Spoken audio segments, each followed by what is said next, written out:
नमस्कार, मी वर्किंग आहे किंवा मला 2 महिन्यांनी काही दिवसांनी ऑफिस जॉईन करायचं आहे, तेव्हा मी माझ्या बाळाला वेळ देऊ शकणार नाही असा विचार करून तुम्ही ब्रेस्ट फीडिंग करायला टाळताय का?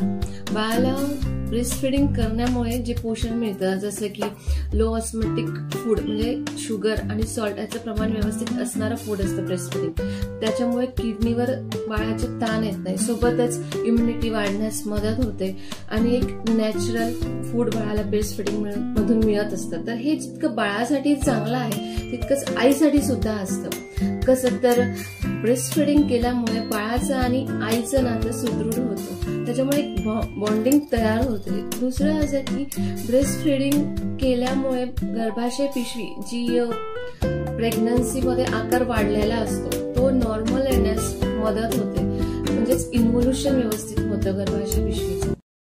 तिसरं असं की नैराश्य येत नाही. ब्रेस्ट फीडिंग केल्यामुळे love hormone, happy hormone that is oxytocin release होत असतं, तर त्याच्यामुळे नैराश्य येत नाही, पोस्टपार्टम सायकोसिस होत नाही. आणि सगळ्यात महत्वाचं म्हणजे सध्या तुम्हाला माहित आहे की ब्रेस्ट कॅन्सरचे पेशंट खूप डायग्नोज होते, तर ब्रेस्ट फीडिंग केल्यामुळे काही प्रमाणात का होईना त्यापासून आपल्याला एक संरक्षण मिळतं. तर ब्रेस्ट फीडिंग करण्यामुळे मला माझं वजन वाढेल, अजून मी छान दिसणार नाही किंवा मला त्यात वेळ जाईल हा विचार न करता बाळाला आणि स्वतःलाही सुरक्षित करा आणि नक्कीच ब्रेस्ट फीडिंग करा.